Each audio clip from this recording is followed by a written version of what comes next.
Hi hello good morning everyone. Welcome back to తెలంగాణలో తమిళమ్మాయి blogs అండి. ఈరోజు ఆఫ్టర్నూను సొరకాయ బజ్జీ చేయాలనుకుంటున్నాను. సొరకాయ బజ్జీ అంటే బజ్జీ అనుకుంటున్నారా? బజ్జీ అంటే తినే బజ్జీ కాదు. కంటే ఈ సొరకాయలో పప్పు ఏం వేయకూడదు అన్నట్టు, ఓన్లీ సొరకాయ ముక్కలు. ఈ సొరకాయని కూడా ఆనపకాయ కూడా అంటారు మన తెలంగాణ సైడు, ఆంధ్ర సైడు సొరకాయ అంటారు. ఈ సొరకాయ ముక్కలు, పచ్చిమిర్చి, టమాటా, ఉల్లి ముక్కలు, చింతపండు,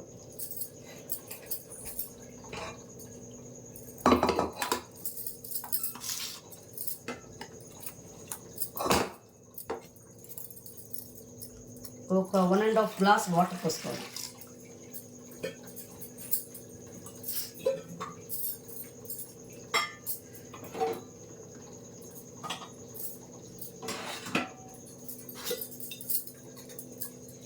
ఒక్క స్పూన్ పసుపు,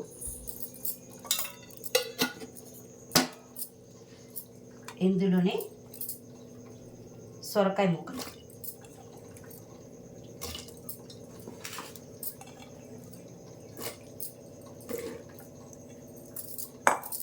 తర్వాత పచ్చిమిర్చి ముక్కలు,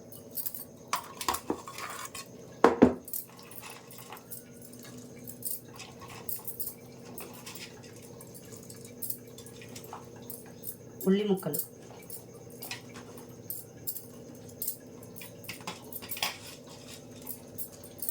టమాటా ముక్కలు,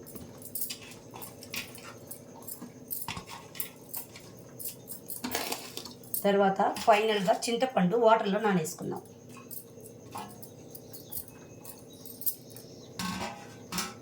సాల్ట్ కూడా లాస్ట్. ఈ మూత పెట్టేసి కుక్కర్ని ఒక 3 విజిల్స్ తడుకు మంచిగా మెత్తగా బాయిల్ చేయించుకోవాలి. దాన్ని మనం నెక్స్ట్ ప్రాసెస్లో చూద్దాం. జీలకర్ర కొంచెం,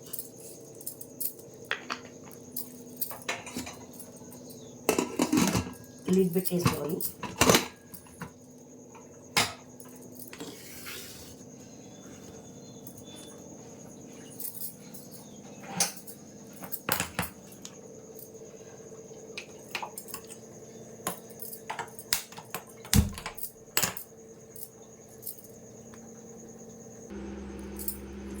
ఓకే ఫ్రెండ్స్, ఇప్పుడు చూద్దాం.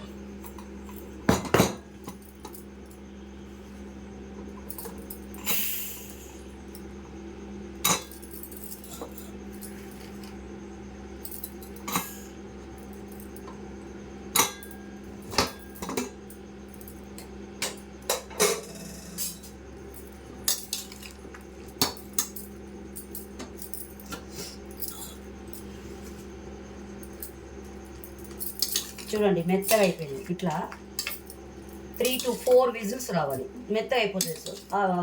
సొరకాయ మొత్తం మెత్తగా మెదిగిపోతుంది అన్నట్టు. తర్వాత సాల్ట్ వేసుకుందాం. 2 స్పూన్ సాల్ట్ వేసుకుందాం. సాల్ట్ ముందే వేసేస్తే అది ఉడకదు. 2 స్పూన్ సాల్ట్,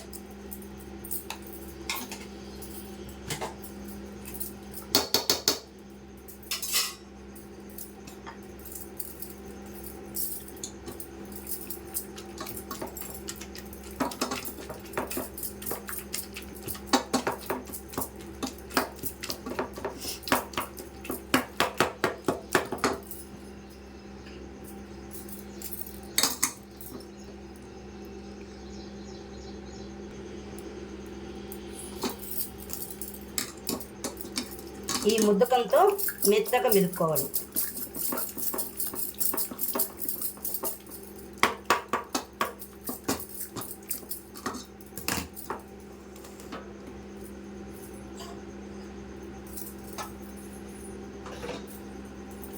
పోపు పెట్టేసుకుంది.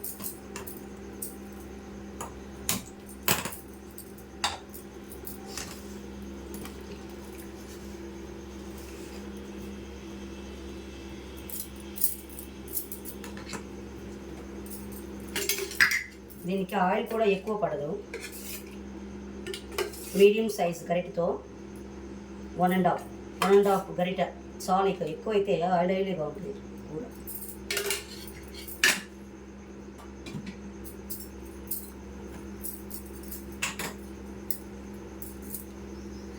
మనం వేసుకున్న నీళ్ళే మళ్ళీ ఎక్కువ నీళ్ళు వేసుకుంటే మళ్ళీ చారు అయిపోతాయి, ఎక్కువ నీళ్ళు పడవు వీటిలో. ఇక చింతపండు రసం, కొంచెం చింతపండు నానేసుకున్నాం కదా, ఆ చింతపండుతో కొంచెం మెత్తగా చేసుకుని ఆ వాటర్ పోసుకోవాలి. అంతేకాని ఆ నీళ్ళు ఎక్కువ ఉంటే వంచేసుకోవాలి. ఒకవేళ నీళ్ళు ఎక్కువైనా కూడా ఆ నీళ్ళు వంపేసేసుకుంటే కరెక్ట్గా ఉంటుంది. బాగా నీళ్ళు ఎక్కువ కూడా ఉండకూడదు. బజ్జీ అంటే కొంచెం దగ్గరకు ఉండాలి కూర.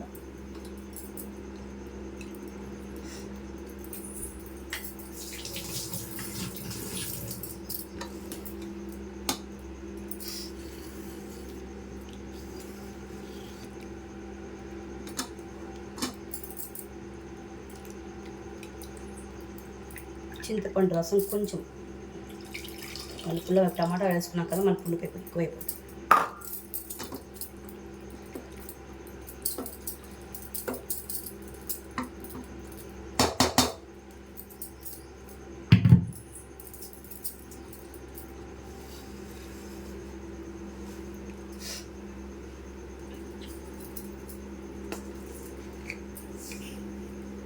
కొంచెం ఆవాలు వేసుకుంటాం,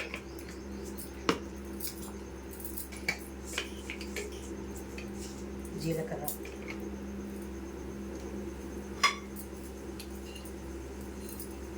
శనగపప్పు,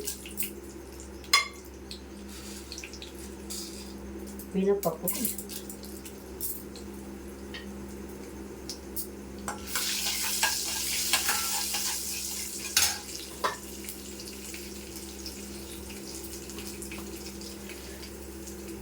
ఇది తెల్లగడ్డ కొంచెం కచ్చపచ్చగా దంచింది, ఇది వేస్తే మంచి టేస్ట్ వస్తుంది.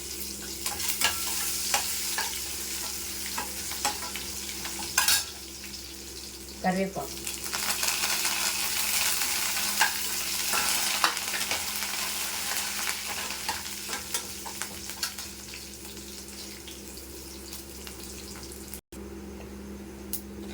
ఉల్లి ముక్కలు,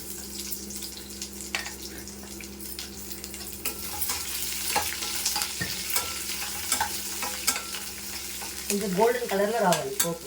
పోపు పచ్చి పచ్చిగా ఉంటే టేస్ట్ కూడా రాదు కూర.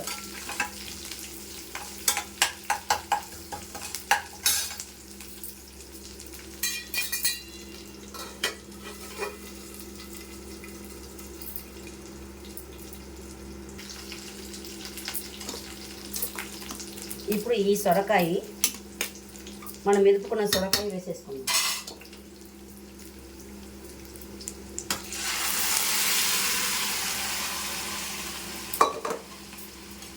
చాలా బాగుంటుంది పప్పు లేకుండా.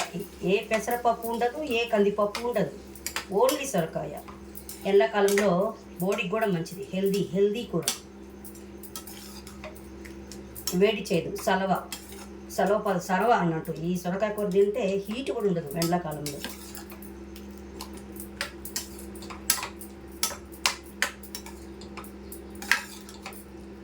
మన వాటర్ ఇంకా పోసుకునే వద్దు, అస్సలు కరెక్ట్గా ఆ పులుపు, టమాటా, కొంచెం చింతపండు రసం వేసుకున్నాం కదా, అంతటితో ఫినిష్.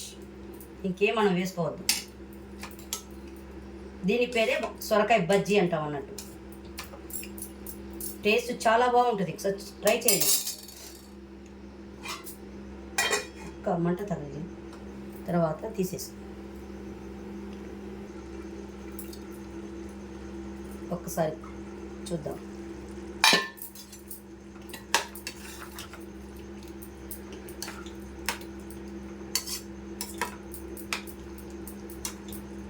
ఉప్పు సాలకపోతే మళ్ళీ వేసుకుందాం. అన్నీ వేసి చూడు, నన్ను వేసి చూడంటుందట సాల్ట్. ఎంత నువ్వు మంచిగా అన్ని ఇంగ్రీడియంట్స్ వేసినా ఉప్పు లేనిది ఆ కూర వేస్ట్ అన్నట్టు. కొంచెం తక్కువ అనిపిస్తుంది ఉప్పు, కొంచెం వేసుకోండి.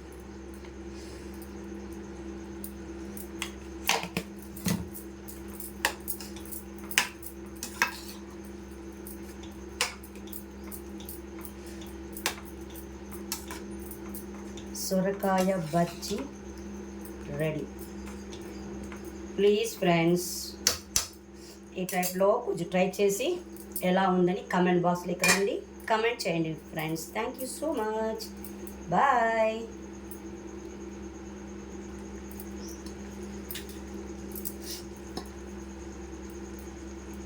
ఫైనల్గా కొత్తిమీర వేసేసుకో. మనం కలపొద్దు, కొత్తిమీరకి వేసినా కలపొద్దు, అలాగే వదిలేసేయాలి. ఎందుకంటే ఆ స్మెల్, ఆ ఫ్లేవర్ కూర కట్లే పట్టేసుకుంటుంది. ఏం చేస్తామంటే కలిపేస్తారు, కలిపేస్తే ఆ టేస్టే రాదు అసలు. ఆ హీట్కి ఆ కొత్తిమీర యొక్క స్మెల్, ఫ్లేవర్ తినేటప్పుడు దాని టేస్టే వేరుంటుంది. మీరు కాకపోతే ట్రై చేసి చూడండి, తెలుస్తుంది. ఓకేనా? Okay, bye, thank you.